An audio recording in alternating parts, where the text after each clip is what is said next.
Instructions. You are going to hear a number of different recordings, and you will have to answer the questions on what you hear. There will be time for you to read the instructions and questions, and you will have a chance to check your work. All the recordings will be played once only. The test is in 4 sections. At the end of the real test, you will be given 10 minutes to transfer your answers to the answer sheet.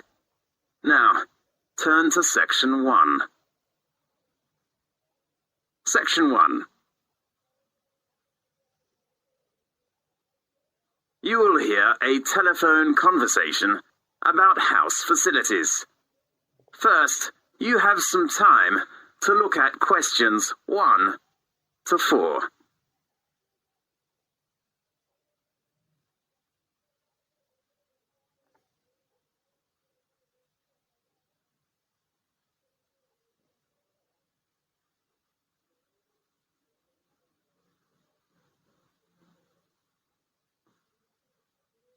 You will see there is an example that has been done for you. On this occasion only, the conversation relating to this will be played first. Good morning, Campus Flat Agency. How can I help you? Good morning. I'm ringing to complain about problems with my flat's facilities. Fine. May I take down your details first? The reason for dialing is to complain. So complain has been written in the space. Now we shall begin. You should answer the questions as you listen, because you will not hear the recording a second time. Listen carefully and answer questions 1 to 4. Good morning, Campus Flat Agency. How can I help you? Good morning. I'm ringing to complain about problems with my flat's facilities. Fine. May I take down your details first? Yes. What's your name? Kevin Green. Okay, Kevin. And your address? I live in International House in the South area. Your room number? My room number is 16C. On which floor? The 3rd floor. Okay, 3rd floor, room 16C. Are you a registered student at the university? Yes, I am. What's your registration number? It is KG6037. Okay, what's your faculty? Computer science. How long is your flat lease? I'm not sure. Let me check. It is 1 year. How long have you been in the flat? Just 2 months.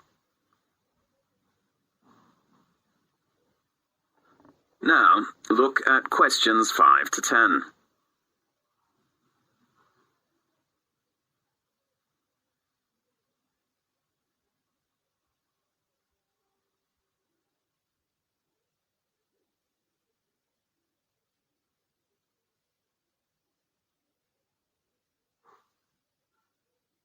Now listen carefully and answer questions 5 to 10.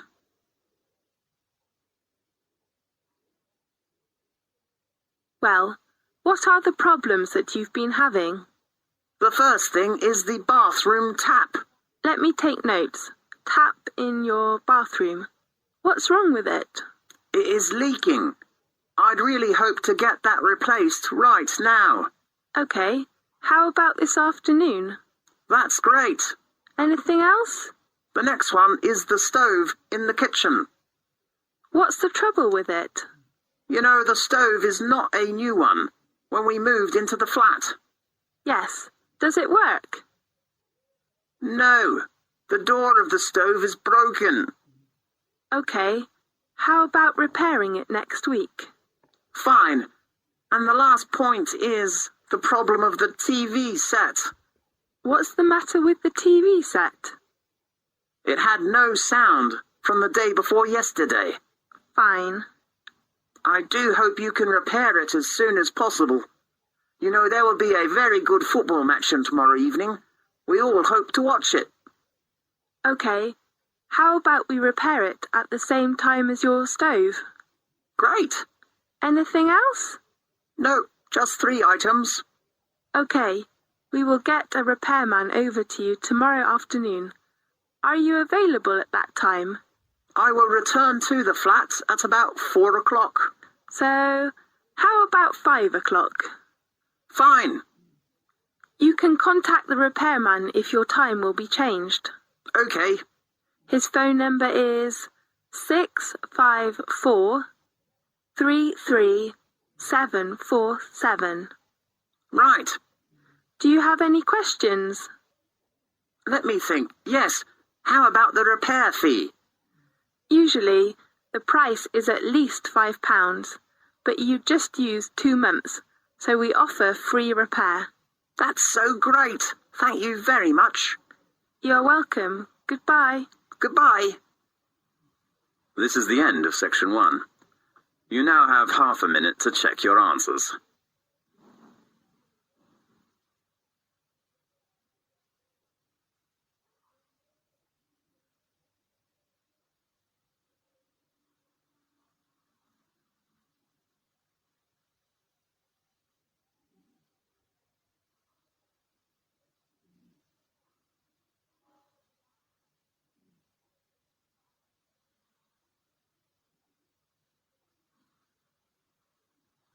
Now, turn to section 2.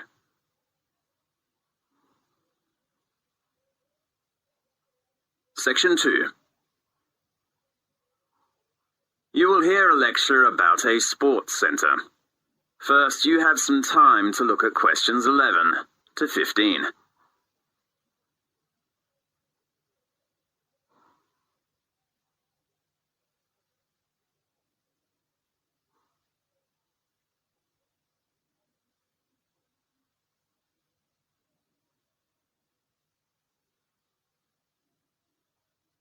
Now, listen carefully and answer questions 11 to 15.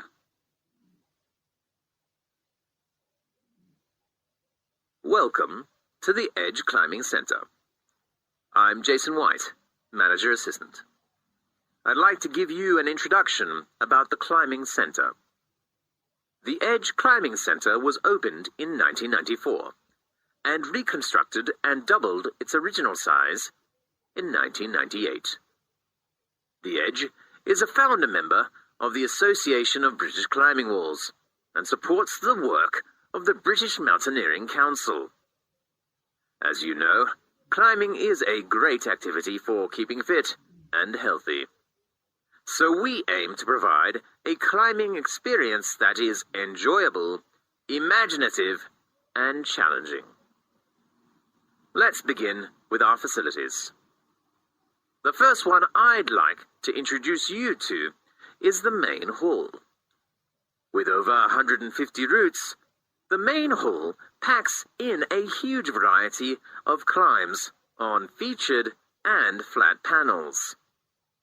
Our facilities are continuously developing and feature a 13-meter articulated wall that can rotate to minus 45 degrees.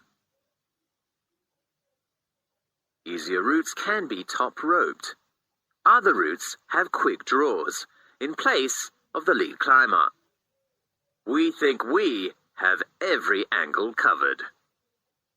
Our bouldering area is one of the best of its kind in the country. A mixture of flat panels and featured walls provide overhanging cracks, flakes, pockets, and corners. There are angles to suit everyone, from the beginner to the most experienced climber. Located just next to our bouldering area is the small warm-up wall. You can climb at an easy standard to get those bones moving. There are lots of big holds and small crimps.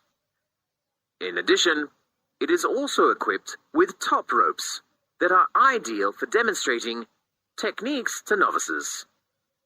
Our cafe is a relaxing place to have a rest between climbs with plenty of choice. We sell tea, coffee, and soft drinks, as well as a range of mouth-watering cakes. The Edge has 2 changing areas located on the upper floor. There are also toilets, washing facilities, and lockers. Locker keys are available from reception.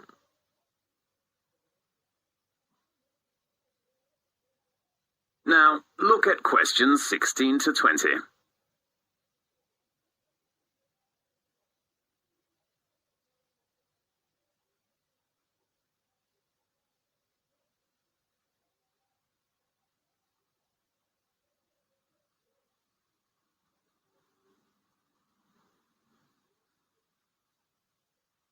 Now listen carefully and answer questions 16 to 20. At the Edge, you can pay per visit or save on course fees by becoming a member. We have 3 types of membership. Gold membership is ideal for regular visitors. Our Gold membership packages are available for 6 to 12-month periods. You should pay £18 for half a year and £30 for 1 year. You do not need to pay any course fees. The fee of our 12-month Silver membership package is £20. Climbers have to pay £1 for each course. Both Gold membership and Silver membership is offered to climbers over the age of 18.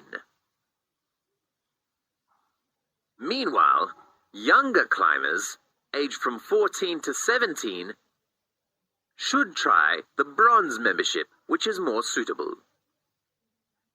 It has the same period and price as the Silver membership. We open at 10 a.m. in the morning to 10:30 in the evening, from Monday to Friday. We are open until 8 o'clock in the evening on weekends. Please pay attention. We do not open on bank holidays. We also offer training courses, which are designed for inexperienced climbers on Monday and Wednesday evening. You can choose outdoor course or indoor course, depending on your needs. Usually, the indoor course is suitable for beginners. If you want to know more details about it, please visit our reception. Miss Morris will give you a hand. Thanks for attending the introduction lecture of the Edge Climbing Center. I hope you will enjoy our facilities in the future. This is the end of section 2. You now have half a minute to check your answers.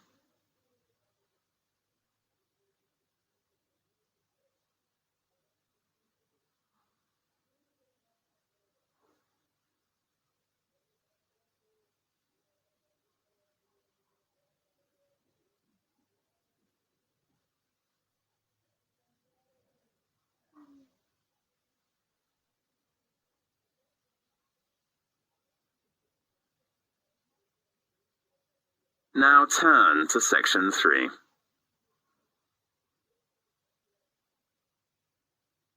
Section 3. You will hear a lecture about a university library. First, you have some time to look at questions 21 to 25.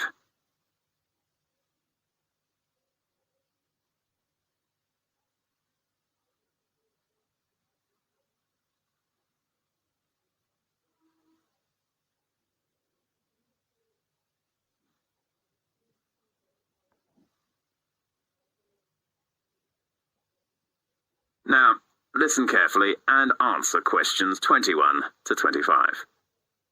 Well, first of all, welcome to the orientation tour of University Library. I'm David White, a library staff here. I know all of you are new students. You will probably need some sort of guidance to help you to use the library effectively for your studies and research. Today, I'd like to introduce you to the different parts and functions of the library. Now, let's start on a tour from the entrance here. As you can see, there are 3 floors. First of all, I will introduce you to the ground floor. There are 3 parts of the ground floor. The first one that we face now is the reception. It supplies library information to all visitors. As a new student, you should apply for your library card first before using the library resources. Remember to take one passport photo and your union card when you come here to register. Next to it is the computer section on the right entrance. As you see, there are 10 computers for students to search library resources, such as reference books. You can also search the library information by using your own laptop in the house, but you should get your username and password when you register in the computer center tomorrow. The last section on the ground floor is the leisure bar. We make sure there is no food or drink in our reading room. If you are hungry, you can go to the leisure bar on the corner of the ground floor. It is a relaxed place. Drinks and snacks are supplied there. The large section on the second floor, located in the center, is called the reference room. You will find all kinds of textbooks, literature materials, or dictionaries in the room. Near to it is a small room called the closed reserve room. According to library rules, important reference books cannot be taken away from the library, so students have to sit in the closed reserve room to read. Now look at questions 26 to 30.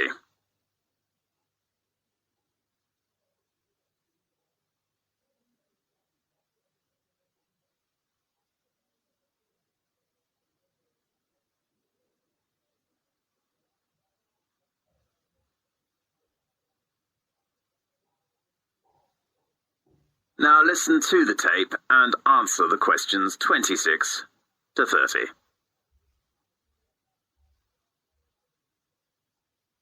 The room opposite to the closed reserve room is the periodical room. We offer various current or back newspapers, magazines, and journals. There is a small room called the audio-visual room next to it. You can find tapes or CDs or watch videos in there. If you want to photocopy some materials, you can go to the photocopy room on the right corner beside the stairs. We offer 5 computers, 4 photocopiers, and 4 laser printers there. You should deposit money in your library card first, and then swipe your card before using the photocopier or printer. There are some rules. The first rule is that we do not accept coins. The second rule is to limit your session to half an hour at a time when the photocopier is busy or the printer is busy. The last important rule is that please do not start printing less than 10 minutes before the library closes. The reading room and meeting room are both located on the top floor. Now, we are in the big reading room with a glass roof. As you see, it's very bright and quiet in here. You can read books while enjoying the sunshine. The last section I wish to introduce to you is the conference room. There are some different size rooms with a round work table and multimedia equipment for teachers and students to do group work. Okay, let's talk about some warnings. First of all, you can reserve any reference book if they are on loan, but the available time is only 48 hours. If you cannot come to the reception to take your reserved books, you will miss out. Then, if your book is recalled by the library, you have to return it within 7 working days. Otherwise, the book is overdue, and you will have to pay a fine. The other thing is your library card. All records of using library resources are in your card. I hope you can keep your card safely. Especially, do not leave it in your student locker. If you lose it, please come to our reception to report the loss and apply for a new one in order to avoid further trouble. Good. Well, that's the end of the tour of the library. You can look around for yourselves now, and if you have any questions, please ask the advisor at the reception. This is the end of section 3. You now have half a minute to check your answers.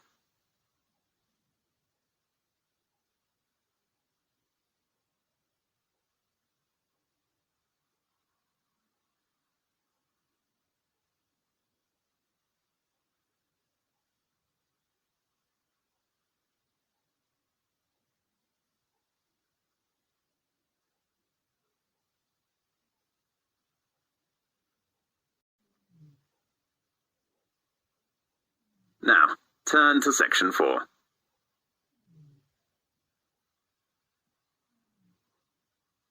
Section 4.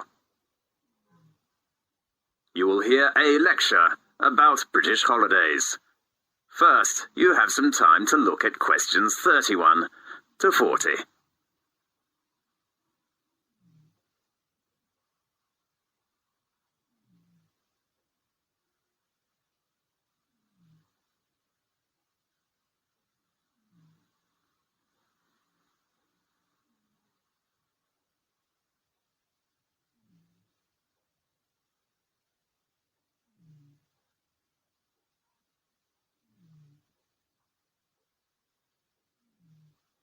Now listen carefully and answer questions 31 to 40.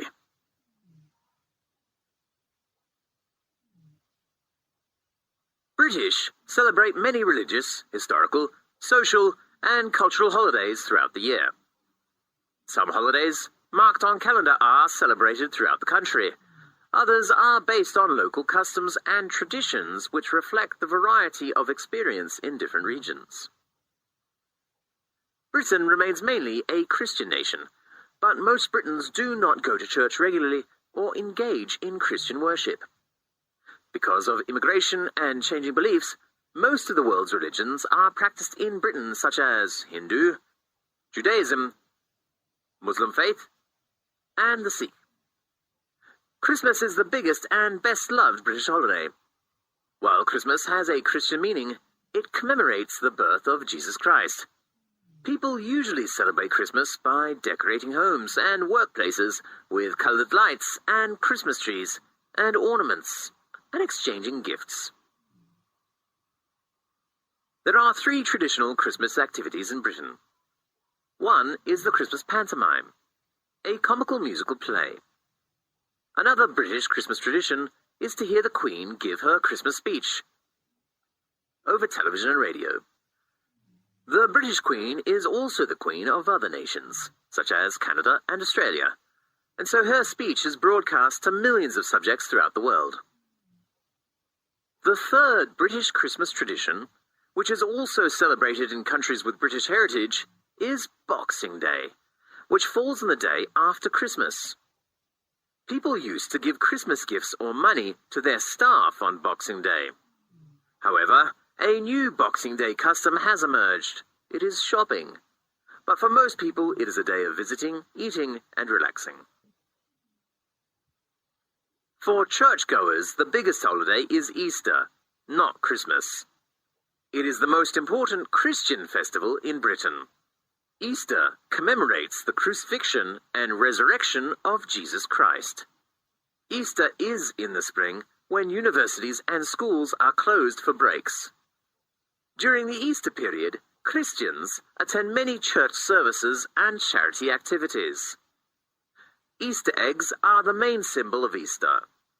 As time goes on, nowadays, people give each other chocolate or candy for Easter. There are some local festivals and holidays in England, Wales, Northern Ireland, and Scotland. People can know about the different culture and customs of the 4 nations of the United Kingdom. Many festivals and customs have been invented, adopted, and used to serve political or religious functions in times of conflict. Special days in England and Wales show their national pride in their unique languages and cultures and remind people that there is much more to the UK than the English and England.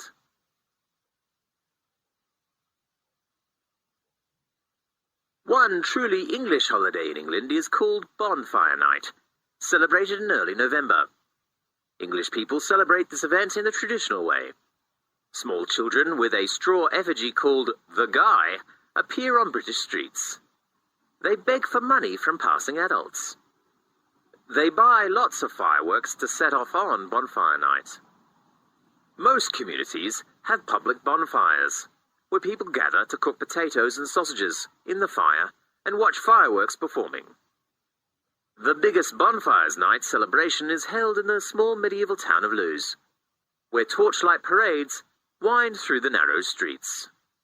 Northern Irish Catholics celebrate the birthday of the patron saint of Ireland, St. Patrick, on the 17th of March of each year. Patrick was a Catholic bishop who lived in the 5th century and is thought to have brought Christianity to Ireland. He lived in Great Britain, but was captured by Irish raiders and became a slave at the age of 16. He eventually escaped and returned to Britain. However, he accepted the invitation of the Irish and returned to Ireland to begin his successful missionary career. Most British people welcome the coming of the new year. In Scotland, New Year's Eve is called Hogmanay. It is on the 31st of December and is the major winter celebration. But Christmas is very quiet. How Hogmanay is celebrated varies through Scotland, but one widely practiced custom is first footing. There is a superstitious belief that the first person to cross the threshold of a household in the new year can bring luck and prosperity. The appearance of a young, preferably dark-haired and handsome man is considered particularly lucky. First footers usually bring a bottle of alcohol, a lump of coal, or a peat as a gift and given a dram of whiskey as their reward. Halloween, the 31st of October, is another Scottish festival that comes from the great feast of the pagan Celt. It is particularly connected to ghosts. At parties, people dress up in strange costumes and pretend that they are witches. They cut horrible faces in pumpkins and put a candle inside which shines through the eyes. Children dressed in white sheets knock on doors at Halloween and ask if you would like a trick-or-treat. Usually hosts give them something nice, such as coins or candy. Otherwise, they make lots of noise at the front door. Wales has some of the oldest and richest literary, musical, and poetic traditions in Europe. The most famous festival in Wales is the Eisteddfod. In each August, Welsh people hold a large Eisteddfod to remind people that Wales has had a very special cultural heritage. The highlight of the festival is to crown the two bards who have written the best poems of the festival. Nowadays, the Eisteddfod is the largest popular festival of music, making poetry and writing in Europe. The British calendar is full of holidays and festivals which show the different cultures and histories of the people who make up Britain. Such holidays and festivals not only remind people of how cultures change and influence each other, but also give people a chance to share in the rich cultural heritage of the United Kingdom. This is the end of section 4. You now have half a minute to check your answers.